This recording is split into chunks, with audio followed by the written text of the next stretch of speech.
मछली चावल बेचने वाली गरीब बहू। आज तो बड़ी जोरों से दिल कर रहा है कि काश मेरे खाने के लिए आज मछली चावल होते, लेकिन बस क्या करूं, ये बंगाल थोड़ी है, ये तो दिल्ली है। दिल्ली यहाँ मछली बहुत महंगी मिलती है, हम गरीब कहाँ ही खा सकते हैं। चल पूजा, अभी तो दाल चावल से ही काम चला ले। मैं घर आ गई भाभी। अरे भाभी क्या कर रही हो, लाओ मैं कुछ हाथ बटा दूं। अरे नहीं नहीं दीपा, बस काम तो सभी हो ही गए, तुम परेशान मत हो। ये लो पानी और अपना पसीना सुखा लो, तुम्हारे भैया भी बस आने ही वाले होंगे, तो फिर उनके साथ खाना खा लेना। ओके भाभी। पूजा की बात को सुनकर दीपा भी अपना पसीना सुखाने को बैठ गई, जिसके बाद कुछ ही देर में काम पर से सुरेश भी आ गया और पूरा परिवार खाना खाने लगा। सुरेश पूजा का पति था। पूजा एक बंगाली लड़की थी जिसकी शादी दिल्ली में रहने वाले लड़के सुरेश से हुई थी। उसके सास ससुर बिहार में रहते थे और पूजा की नंद और पति परिवार से दूर दिल्ली में काम और पढ़ाई की खातिर रह रही थी। पूजा भी उनका ख्याल रखने को दिल्ली में ही रहती थी। पूजा, थोड़ी सी दाल डाल दो। जी हाँ डालती हूँ। आप इतनी कम दाल क्यों खा रहे हो, ठीक से डलवाओ ना। क्या बात है जी, बड़ी थके थके लग रहे हो। अरे कुछ नहीं। नहीं भैया कुछ तो है, आप कभी इतने परेशान नजर नहीं आए, बताओ ना कि क्या बात है। अरे बस क्या बात होगी, गरीबों का तो एक जैसा ही रोना है, घर की टेंशन। अब भी देखो मालिक ने धीरे धीरे करके 3 घंटे काम के बढ़ा दिए हैं और पैसे पर कोई फर्क नहीं है। घर का किराया, बिजली का बिल, फिर राशन और माँ बाबा को भी कुछ भेजना ही पड़ता है। बड़ा दिमाग खराब हो रखा है। भैया आप क्यों परेशान होते हो, आप हम सभी के लिए काम कर तो रहे हो और ऊपर वाला भी ये देख रहा है, तो आप बस मेहनत करो, सब कुछ भगवान जी करवा देंगे। सही बोला तूने छोटी, अब तो तू भी समझदार हो गई है काफी। वैसे मैं किसी और काम की तलाश में भी लगा हुआ हूँ, कोई दूसरा काम मिल जाए तो मैं ये काम छोड़ दूंगा। सुरेश ने ऐसे बोलकर बात को खत्म कर दिया। सुरेश एक होटल में बर्तन धोने और टेबल वगैरह साफ करने का काम करता था, जिसमें उसकी मेहनत भी बहुत थी, लेकिन उस हिसाब से कमाई नहीं थी। ऐसे ही सिलसिला जारी था, परेशानियों में ही गरीब परिवार का समय बीत रहा था और ऐसे में ही आज के दिन। चलो कपड़े तो धुल गए, अब जल्दी से जाकर इनको सुखा कर भी आ जाती हूँ। दीपा और सुरेश जी के आने में अभी वक्त है, तो नीचे आने के बाद खाना बना लूंगी। पूजा अपनी छत पर कपड़े सुखाने को जा रही थी कि तभी वहाँ पर उसकी पड़ोसन मेघा आई। अरे पूजा सुनो। अरे मेघा इतनी डरी हुई क्यों हो, क्या बात है। पूजा प्लीज पहले तुम बैठो। अरे बताओ तो सही कि क्या बात है। सुरेश भाई साहब है ना, वो उनके ऊपर काम करते वक्त अलमारी गिर गई। क्या? कहाँ है अलमारी, कैसी अलमारी? तुम मुझसे झूठ बोल रही हो ना मेघा। अरे संभालो खुद को पूजा बहन, मेरे पति है ना, वो उनको हॉस्पिटल लेकर गए हुए हैं, वो लोग बस आते ही होंगे। मुझे सुरेश जी के पास जाना है, मुझे उनके पास ले चलो। अरे वो बस आने वाले हैं, संभाल खुद को पूजा। पूजा सुरेश के चोट लगने की खबर सुनकर आपे से बाहर होने लगी। मेघा ने उसे कैसे कैसे संभाला, जिसके बाद कुछ देर बाद ही सुरेश को मेघा का पति राम पकड़कर घर ले आया। सुरेश के सिर पर पट्टी थी, एक हाथ टूट गया था और एक पांव में भी चोट थी। सुरेश जी यहाँ बैठिए, ये क्या हो गया जी, कैसे लगी आपको इतनी चोट? अरे पूजा बहन, वो तो शुक्र मनाओ कि उस वक्त मैं रेस्टोरेंट में था, नहीं तो सुरेश को कोई देखता भी नहीं। मैं बताता हूँ कि ये चोट इसको कैसे लगी। राम राम सुरेश जी। राम राम। बड़ी मेहनत करते हो वैसे तुम इस रेस्टोरेंट में। इसी मेहनत से तो घर चल रहा है। लगता है कि आज तुम्हारी मिसेज ने तुम्हारा नाश्ता नहीं करवाया, तभी तो सुबह सुबह रेस्टोरेंट में खाने आए हो। अरे नहीं नहीं भैया, वैसे सुरेश इस दाल में जरा सा नमक कम लग रहा है। नमक कम है? देखो टेबल पर नमकदानी में नमक होगा।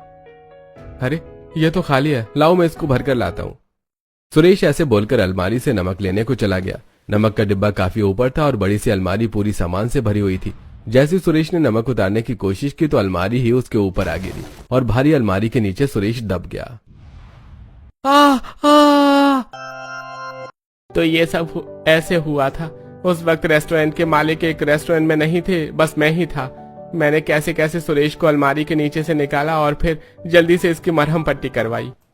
राम जी ने मेरे पास ही तो फोन किया था, पता है मेरा तो राम जी की बात को सुनकर दिल भी दहल गया था। अच्छा पूजा बहन, अभी भी भगवान का शुक्र करो कि बस चोट ही आई है, मैं चलती हूँ। राम और मेघा दोनों पूजा के घर से आ गए। पूजा वहीं सुरेश के पास बैठ गई। सुरेश जी क्या हो गया ये सब? पूजा, अब हमारे घर का क्या होगा? कितने खर्चे हैं, सब कैसे पूरे होंगे? मुझे तो डॉक्टर ने 6 महीने का बेड रेस्ट बता दिया है। सब हो जाएगा, आप चिंता ना करें। मैं घर आ गई भाभी। भाभी आपको पता है मेरा ना प्रैक्टिकल है और उसमें मुझे फाइल बनानी है, मुझे फाइल के लिए 200 रुपए चाहिए। भाभी आप सुन, हे भगवान भैया। दीपा भी सुरेश को देखकर हैरान रह गई और वो उसके पास भागती हुई आई। भैया क्या हो गया? ये तुम्हारे भैया मौत के मुंह से निकल कर आ रहे हैं, इतनी ज्यादा चोट। भाभी मुझे कुछ तो बताओ। दीपा के बार बार पूछने पर पूजा ने उसे भी सारी बात बताई। अब पूरे परिवार का दिमाग परेशान हो रहा था। दीपा ने फोन पर बात करके अपने माँ बाप को भी इस बारे में बताया।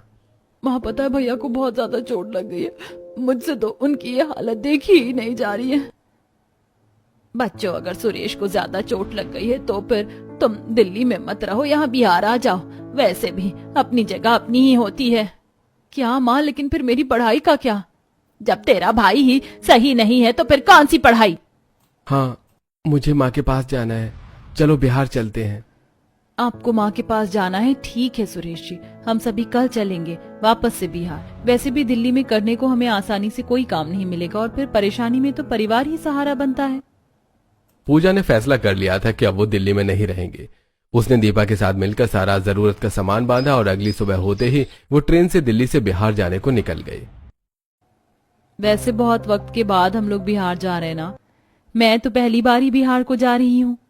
बिहार तो वो जगह है जहाँ मैं पैदा हुई थी। भाभी यकीनन आपको भी बिहार बहुत ज्यादा पसंद आएगा। दोनों नंद भाभी ऐसे ही बातें करते हुए सफर कर रही थी। कुछ ही देर में वो लोग दिल्ली से बिहार पहुंच गए, जहाँ फिर ऑटो में बैठकर पूजा अपने बिहार वाले घर तक पहुंची।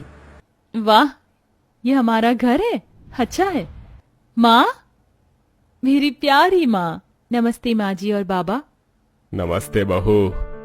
अरे मेरा प्यारा बेटा, मेरा बेटा, कितनी चोट लग गई। मेरा इकलौता घर को चलाने वाला बेटा, कितनी चोट लग गई। ऐसे सच्ची बोलते हैं भगवान जी, गरीबों को दुख बड़े बड़े देते हैं। बहू आजा, अंदर आजा। सुमित्रा अपनी बहू और बच्चों को लेकर घर के अंदर चली गई, जिसके बाद उसने अंदर जाते ही पूजा की आरती की। बहू, मैंने सोचा हुआ था कि जब मेरी बहू यहाँ आएगी मैं उसका बड़े ही अच्छे से स्वागत करूंगी, लेकिन बस हालात देखो कि कैसे भगवान ने मेरे बहू बेटे को घर भेजा है। कोई बात नहीं माँ जी, आपको देख लिया तो बस स्वागत समझो, सबसे ज्यादा अच्छे से हो गया। तो भीना बहू बड़े ही अच्छे से बात करती है। अच्छा बता कि तू क्या खाएगी? आज दोपहर को फिर वही बना लेंगे। माँ जी जो भी हैसियत के हिसाब से मिल जाए वही खा लेंगे। तो भीना बहुत ज्यादा सोचती है। चल आजा मेरे साथ बाजार चल, इस बहाने तू बिहार का बाजार भी देख लेगी और मैं खाने का सामान भी ले आऊंगी। जी माँ जी, चलिए मैं तैयार हूँ। पूजा की बात सुनकर सुमित्रा बस मुस्कुरा दी और दोनों सास बहू बिहार की सड़क पर निकल गई। माँ जी यहाँ की सड़कों पर तो बहुत कम रश है, रास्ते भी खुले खुले हैं। वो इसीलिए बेटा क्योंकि ये दिल्ली नहीं, दिल्ली की सड़कें तो बहुत भरकर चलती हैं, लेकिन बिहार दिल्ली से बहुत अलग है। वो तो दिख ही रहा है। और माँ जी यहाँ पर एक चीज भी देखने वाली है, यहाँ पर हर थोड़ी दूरी पर ज्यादातर मछली की चीजें बिक रही हैं, वरना दिल्ली वाले तो मोमोज को लेकर पागल रहते हैं। सही बोला बहू, दिल्ली में मोमोज की अलग ही वैल्यू है। अगर भिखारी भी जरा से पैसों का इंतजाम करके दिल्ली में मोमोज बेच लेना बहू, तो वो भी करोड़पति हो जाएगा। ऐसे ही बिहार में मछली खाते हैं, देख इस रेडी पर कितनी भीड़ है, यहाँ मछली के पकौड़े मिलते हैं। हाँ माँ, खुशबू ही बता रही है। वैसे मैं तो मछली की बहुत बड़ी दीवानी हूँ। माँ जी यहाँ मछली इतनी खाई जाती है तो जाहिर है कि मछली यहाँ सस्ती भी मिलती होगी, क्योंकि बंगाल में भी मछली सस्ती मिल जाती है। तो कैसा रहेगा अगर आज हम मछली चावल बनाकर खाएं? बहू बहुत ही अच्छा, मेरा तो सुनते ही दिल कर गया गर्मा गर्म मछली चावल खाने का। मेरा भी काफी दिनों से बंगाली मछली चावल खाने का दिल हो रहा है। चलो तो माँ, हम मछली और चावल ही लेकर चलते हैं। आज आपकी बहू आपको खाना बनाकर खिलाएगी। पूजा की बात को सुनकर सुमित्रा बस मुस्कुरा दी। बस फिर क्या था, उन्होंने मछली और चावल लिए जो कि ज्यादा महंगे भी नहीं आए, और फिर घर आकर पूजा ने मछली चावल बनाना शुरू कर दिया। शुरुआत में तो मछली के अंदर से बड़ी अजीब सी बास फैलने लगी। भाभी क्या बना रही हो? सारी नाक के बाल जलने को तैयार है। मैं मछली चावल बना रही हूँ, थोड़ी देर को ये बदबू झेल लो। अभी जब ग्रेवी बन जाएगी तो मैं मछली को इसमें मिला दूंगी, फिर यही बदबू खुशबू बनकर उड़ेगी। पूजा की बात सुनकर सभी ने अपनी नाक ढक कर 5 मिनट गुजारे और 5 मिनट के बाद में वही बदबू खुशबू में बदल गई। वाह, मछली की खुशबू। एक अरसे के बाद ऐसी खुशबू सूंघ रहा हूँ। भाई वाह, बहुत ही अच्छी खुशबू आ रही है। मन कर रहा है कि बस जल्दी से खा लूं ये मछली चावल। बस समझो बन ही गए मछली चावल। बनते ही सभी खा लेना, ये गर्मा गर्म ही अच्छे लगते हैं। बहू हम तो इंतजार में बैठे हैं। अभी सुमित्रा ने ऐसे बोला ही था कि तभी वहां पर उसकी पड़ोसन भी आ गई। राम राम सुमित्रा बहन। अरे सुमित्रा बहन, बहू ले आई हो दिल्ली से और बताया तक नहीं। हाँ वाह, बैठो शालिनी और शांता बहन। बस अभी कुछ घंटों पहले ही तो आई है बहू और आते ही रसोई में लग गई। अच्छा, तो ये सारे मोहल्ले की खुशबू तुम्हारी बहू के खाने की उड़ रही है। हाँ, वही मछली चावल बना रही है। बैठी रहो बहनों, आज मेरी बहू ने इस घर की रसोई में पहली बार काम किया, तो मतलब आज इसकी पहली रसोई की रस्म हुई। तुम लोग भी खा कर जाना। सुमित्रा ने शांता और शालिनी दोनों को रुका लिया। कुछ ही देर में पूजा सभी के लिए मछली चावल परोस कर ले आई, जिसको घर वालों समेत शांता और शालिनी भी खाने लगी। वाह बहू वाह, मानना पड़ेगा भाई सुमित्रा जी, तुम्हारी बहू के हाथों में तो बड़ा स्वाद है। होगा क्यों नहीं, आखिर बहू किसकी है। वैसे मछली चावल हमारे बिहार में तो नहीं खाए जाते। हाँ जी, ये बंगाली मछली चावल है, बहू मेरी बंगालन है। तो अभी तो बहुत ही अच्छे मछली चावल बनाए बहू ने सुमित्रा जी। लो बहन, बहू को हमारी तरफ से शगुन दे देना।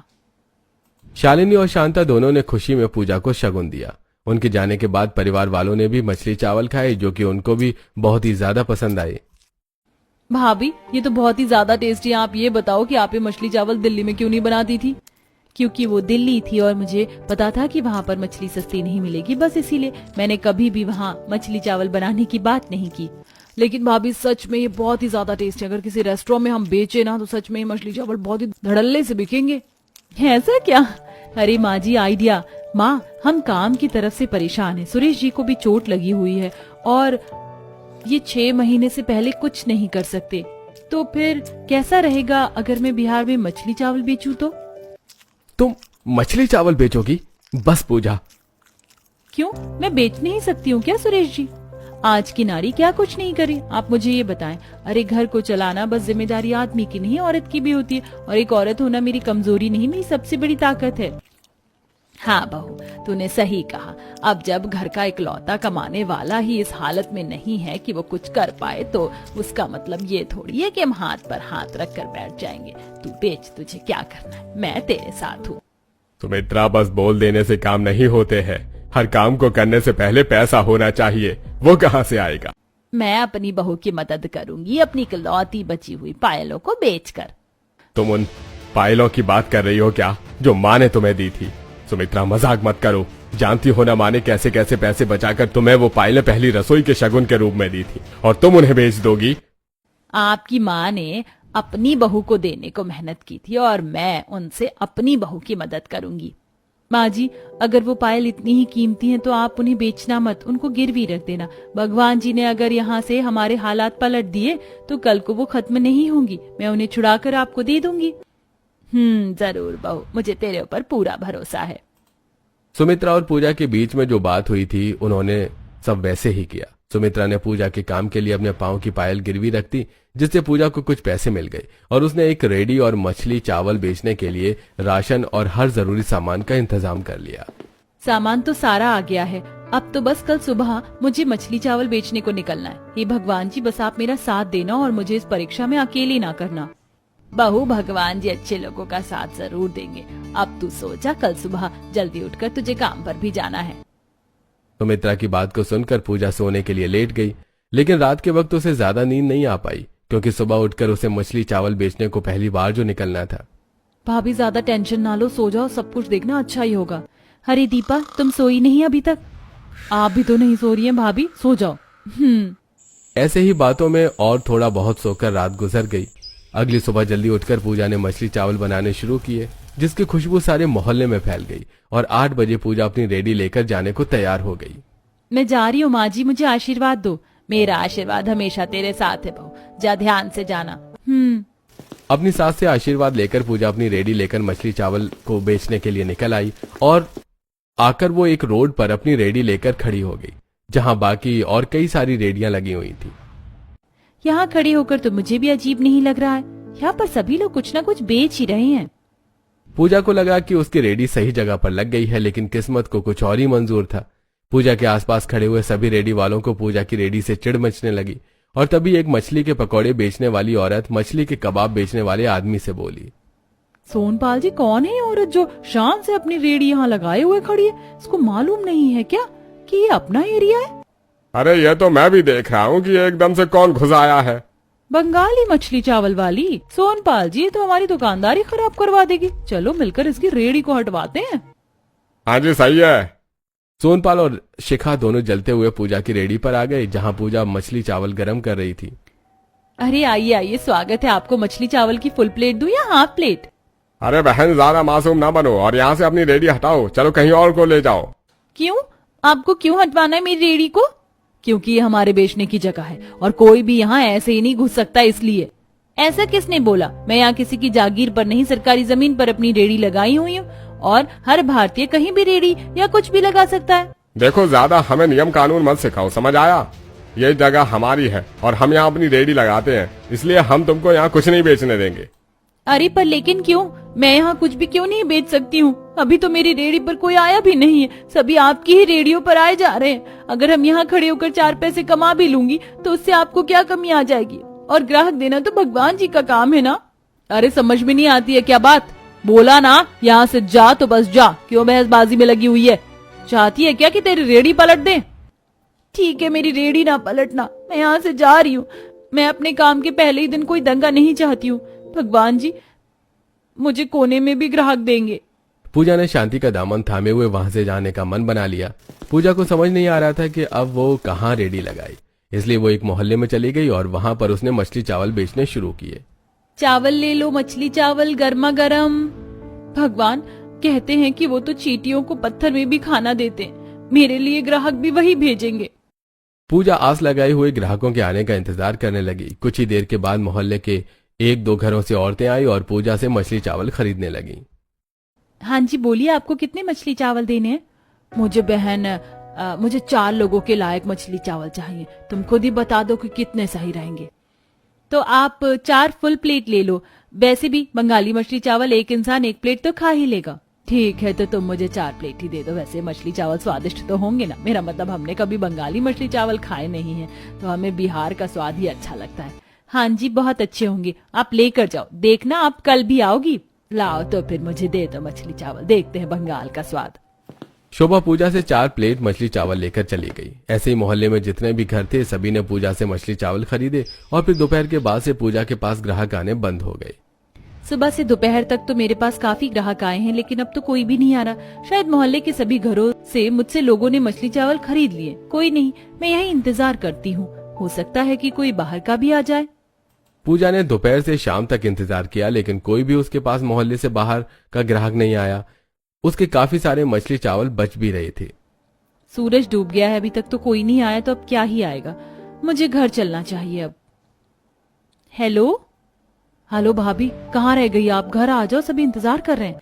हाँ दीपा, बस मैं आने की ही तैयारी कर रही थी। अभी काफी सारे मछली चावल बच गए तो मैंने छोड़ कर ही आ जाऊं क्या?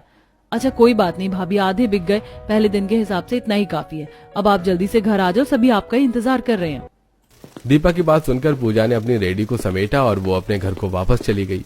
जो मछली चावल बचे थे वो मछली चावल पूजा के घर वालों ने खाकर खत्म कर दिए। ऐसे ही काफी दिन तक सिलसिला चलता रहा।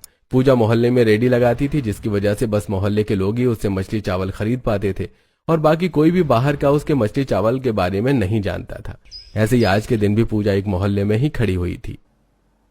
आज पूरा 1 हफ्ता हो गया और रोजाना ही मेरे मछली चावल कितने ज्यादा बचते हैं। मुझे इनको बर्बाद करना अच्छा नहीं लगता। काश कि भगवान जी मेरा काम भी चलवा दे। पूजा अभी ऐसे बोल ही रही थी कि तभी रेडी पर एक औरत आई। आइए आइए, कितने मछली चावल दूं? आज तो मुझे 2 किलो मछली चावल चाहिए। क्या है ना, आज मेरे घर पर मेहमान आ रहे हैं। ओह अच्छा, वैसे एक बात पूछूं बहन, तुम सारा रोड और चलता हुआ रास्ता छोड़कर यहाँ गलियों में क्यों खड़ी होती? मेरी मानो तो कोई सी रोड के किनारे पर अपनी मछली चावल की रेडी लगाने लगो। देखना तुम्हारी दुगनी कमाई हो जाएगी। इस मोहल्ले में है ही कितने घर, छोटा सा मोहल्ला है, उसमें से कुछ लोग तुमसे मछली चावल लेते हैं। अच्छा ऐसा है क्या? पूजा शोभा की बात को समझ रही थी। उसने उसकी बात को सुना और फिर उसने देखा कि उससे मोहल्ले के बाहर का कोई भी मछली चावल लेने नहीं आ रहा था, जिससे कि उसे काफी बुरा लगा। और रात को जब वो अपने घर को लौटी तो उसने इस बारे में अपने परिवार को भी बताया। अब आप बताइए कि क्या वो औरत सही बोल रही थी? हाँ, एकदम सही बोल रही थी बहू। तू मोहल्ले में क्यों लगाती? तेरे मछली चावल का तो स्वाद ही ऐसा है जो लोगों के सर चढ़ बोलेगा। तू कल से रोड पर ही रेडी लगाना। अच्छा माँ जी, लेकिन मैं रोड पर लगाऊंगी कहाँ? अगर ये दिक्कत है भाभी, तो चलो इसका सोल्यूशन भी अभी निकालते हैं। चलो अभी ज्यादा देर नहीं हुई तो कोई जगह देखने चलते हैं जो सुबह का टाइम वेस्ट ना हो। हाँ बहू, ऐसा कर ले, रात को खाने के लिए तो मछली चावल है हमारे पास, तो तू अभी जाकर अपने लिए जगह ढूंढ कर आ जा। सुमित्रा की बात को सुनकर पूजा मुस्कुरा दी, जिसके बाद रात में दोनों नंद भाभी रेडी लगाने की जगह ढूंढने बाहर आ गई। वो अपने घर से निकलकर रोड पर गई जहाँ खूब गाड़ियां चल रही थी। देखो भाभी, इस रोड पर इधर तो काफी रेडी लगती हैं, लेकिन इधर की साइड बहुत कम लोग लगाते हैं, तो आप अपने मछली चावल यहाँ लगाना, इससे लोगों को भी दिक्कत नहीं होगी। यहाँ हम कोई दूसरी जगह नहीं देख सकते हैं क्या दीपा? भाभी, ये सबसे ज्यादा चलने वाला रोड है, बात को समझो, इससे अच्छी जगह कोई और मिल ही नहीं सकती है। दीपा की बात को सुनकर पूजा रेडी पर रेडी लगाने को तैयार हो गई। बस फिर क्या था, अगली सुबह पूजा मछली चावल बनाकर मोहल्ले में नई रेडी पर खड़ी हुई, जहां सुबह से ही उसके पास ग्राहक आने लगे। अरे ये यहाँ क्या बिक रहा है? मछली चावल? आइए आइए और बंगाली स्वादिष्ट बंगाली बहू के हाथ के मछली चावल खाइए। एक बार खाएंगे तो स्वाद भूल नहीं पाएंगे और बार बार आएंगे। अच्छा, अगर ऐसा है तो मुझे भी एक प्लेट फुल मछली चावल लगा दीजिए। जी जरूर। हे भगवान, तेरा शुक्र है, आखिरकार सुबह सुबह ही मेरी दुकानदारी शुरू हो गई। पूजा का दिन ग्राहक के आने से शुरू हुआ था। ऐसे ही राह चलते लोग बंगाली बहू के मछली चावल देख देख कर रुकने लगे और उससे मछली चावल ले लेकर खाने लगे। कोई स्कूल के बच्चे अपने टिफिन में मछली चावल रखवा लेते तो कोई गाड़ी रुकवाकर मछली चावल खा रहा था। अरे वाह, क्या लाजवाब स्वाद है, बहुत ही बढ़िया। तुम कोई नई औरत हो ना जो यहाँ मछली चावल बेच रही हो? हाँ जी, मैं नई हूँ।